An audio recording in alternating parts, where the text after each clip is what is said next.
Class 9th में 90% बच्चे एक ही गलती करते हैं जो उन्हें क्लास 10th में बहुत महंगी पड़ती है। हम हमेशा सोचते हैं 10th क्लास एक बहुत बड़ी क्लास है, बहुत इंपॉर्टेंट क्लास है, बट ये भूल जाते हैं कि क्लास 9th भी उतनी ही इंपॉर्टेंट है, क्योंकि आपकी क्लास 10th का जो बेस है, जो फाउंडेशन है, वो क्लास 9th में बनता है। सो ये वीडियो बिल्कुल भी टाइम पास वीडियो नहीं है। अगर आप उन बच्चों में से है जिनको लगता है यार एग्जाम से 2 दिन पहले या 4 दिन पहले हम कर लेंगे, तो जेन्युइनली ये वीडियो आप लोगों के लिए नहीं है। ये वीडियो उन बच्चों के लिए है जो अभी से डिसाइड कर चुके हैं कि उनको 9th में बहुत अच्छा परफॉर्म करना है, उनको बहुत कुछ सीखना है। उन बच्चों के लिए ये वीडियो है एंड अगले 10 मिनट्स में आपकी लाइफ बदल सकती है। आपको 9th में किस तरीके से परफॉर्म करना है उसका आपको गाइडेंस मिल जाएगा। Okay, so hello my lovely student, this is Mansi, welcome back to the channel.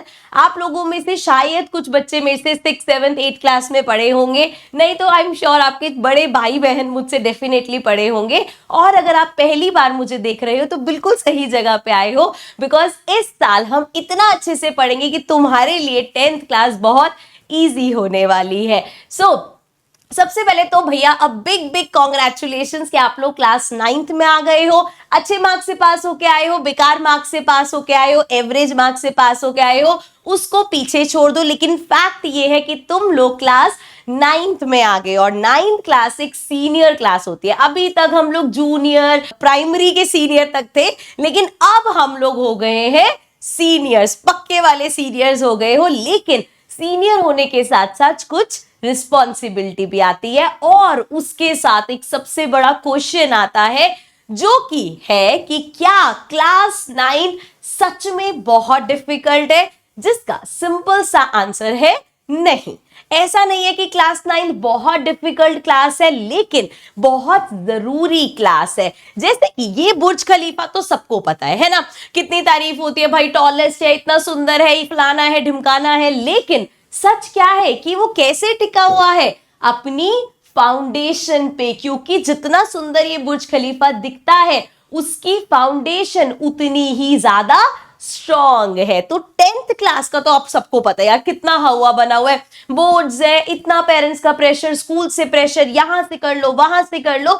So 10th class is a very important class. वो आपकी स्ट्रीम डिसाइड करेगी, आप फ्यूचर में क्या पढ़ाई करोगे वो डिसाइड करेगी। लेकिन आप ये सब कैसे करोगे ये 9th डिसाइड करेगी। अगर अभी आपने अच्छे से अपने कंसेप्ट क्लियर कर लिए, सीबीएसई ने ना, आप सिलेबस चेक करो, सीबीएसई ने सिलेबस डिजाइन ही इस तरीके से किया है कि 10th के जो आपके चैप्टर्स है वो स्टार्ट कहां हो रहे हैं? 9th में। अगर आप पॉलिनोमियल्स चैप्टर पकड़ लो, कोऑर्डिनेट ज्योमेट्री पकड़ लो, स्टैट्स पकड़ लो, ट्रायंगल्स पकड़ लो, सब चैप्टर्स आपको सेम दिखेंगे कि ये 9th में भी है, 10th में भी है। तो स्टार्ट हो रहा है 9th में, एडवांस वर्जन आ रहा है 10th में। अगर हम 9th का ही अच्छे से नहीं करके जाएंगे, एक सिंपल सी बात है ना यार, किसी बच्चे को ABCD नहीं आती तो आप उससे वर्ड्स कैसे बनवाओगे? किसी को वर्ड्स का ही नहीं पता तो वो सेंटेंसेस कैसे बनाएगा? सेम यही चीज है हमारी 9th और 10th में, कि यहां पे आप लेटर सीखोगे, वहां जाके आप वर्ड्स बनाना सीखोगे। एंड ऐसे ही आगे जब आप जेईई करोगे, नीट के एग्जाम दोगे, तो वहां हर जगह पे फाउंडेशन कहां की काम आएगी? 9th की। इसीलिए डिफिकल्ट नहीं है, लेकिन बहुत इंपॉर्टेंट है।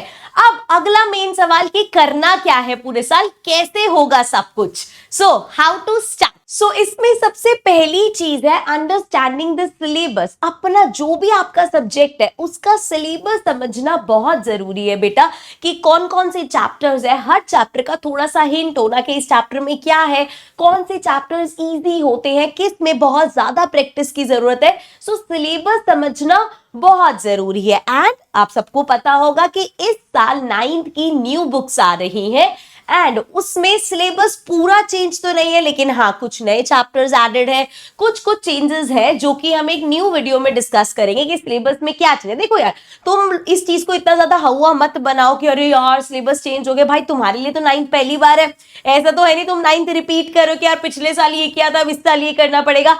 आप लोगों के लिए तो एक नई क्लास ही है, तो जो भी न्यू बुक आ रही है आपके लिए न्यू ही है, but I can guarantee you, मैं 6th 7th 8th की भी जो न्यू बुक्स आई है उससे पढ़ा रही हूँ, you will love the books, क्योंकि इतने अच्छे से कंसेप्ट्स को क्लियर करा गया है, बहुत अच्छे से समझाया गया है, सिर्फ रट्टे मारना नहीं पड़ेगा, बहुत आई एम डेड श्योर कि जो भी बुक आएगी यू विल लव इट। ठीक है, तो इसके लिए हम अलग से वीडियो बनाएंगे, क्या क्या सिलेबस होने वाले, कौन से चैप्टर में क्या क्या चीजें होने वाली है, वो वीडियो बहुत इंपॉर्टेंट होगी ताकि तुम्हें ब्लूप्रिंट मिल जाए कि भैया पूरे साल हमें मैथ्स में ये चीजें करनी है। ठीक है, now comes the second point which is finalising your teacher. अब ये भी बहुत जरूरी है कि तुम अपनी टीचर्स को फाइनलाइज कर लो, बिकॉज देखो हर टीचर का एक पढ़ाने का तरीका होता है। कुछ टीचर बिल्कुल बेसिक से पढ़ाते हैं, जैसे मल्टीप्लिकेशन भी है तो वो करके दिखाएंगे, कुछ टीचर्स बहुत फास्ट पेस पे पढ़ाते हैं कि वो मान के चल रहे कि बच्चों को ये सब चीजें आती होंगी, फटाफट भगाते हैं।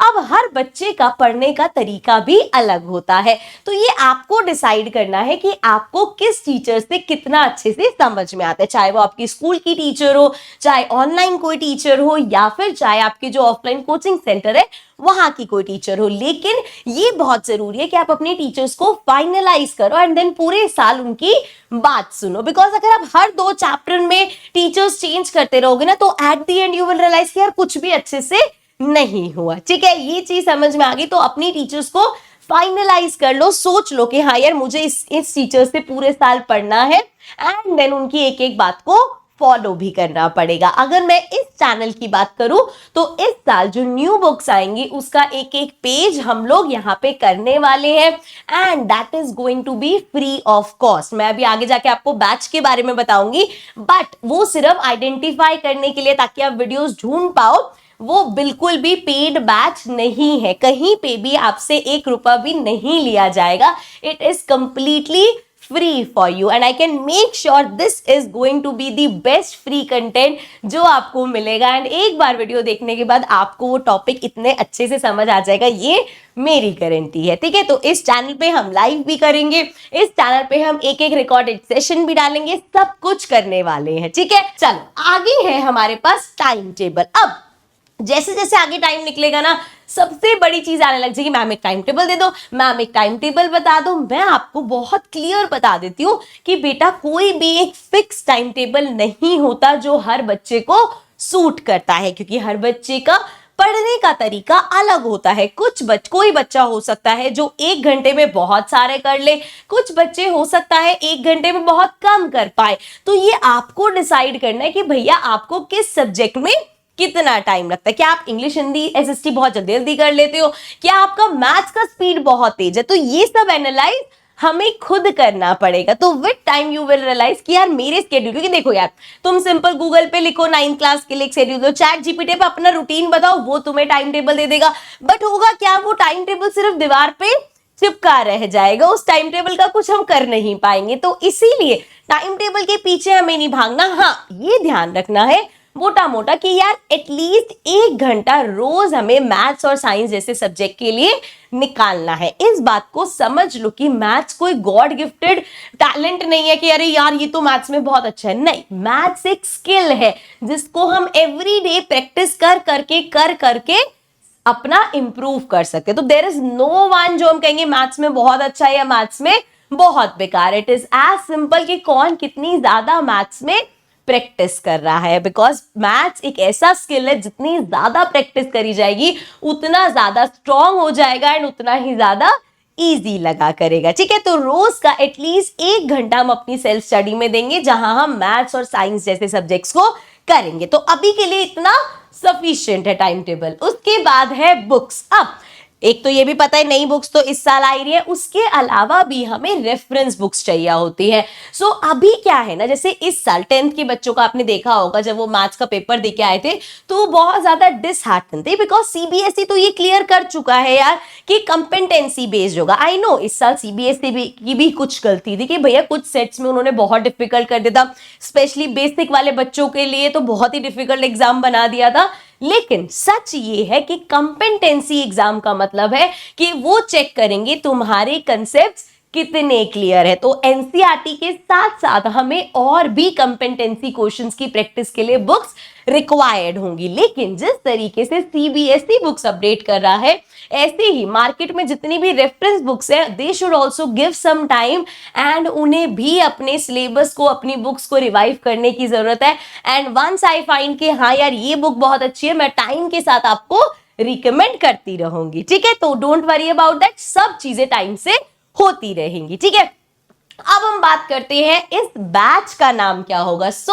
हमारी इस बैच का नाम होगा अभ्यास 2026। तो जब भी आपको 9th की कोई वीडियो ढूंढनी होगी, आप ये सर्च करोगे, साथ में टॉपिक लिखना, ये लिखना, आपको मिल जाएगा। अब अभ्यास ही क्यों?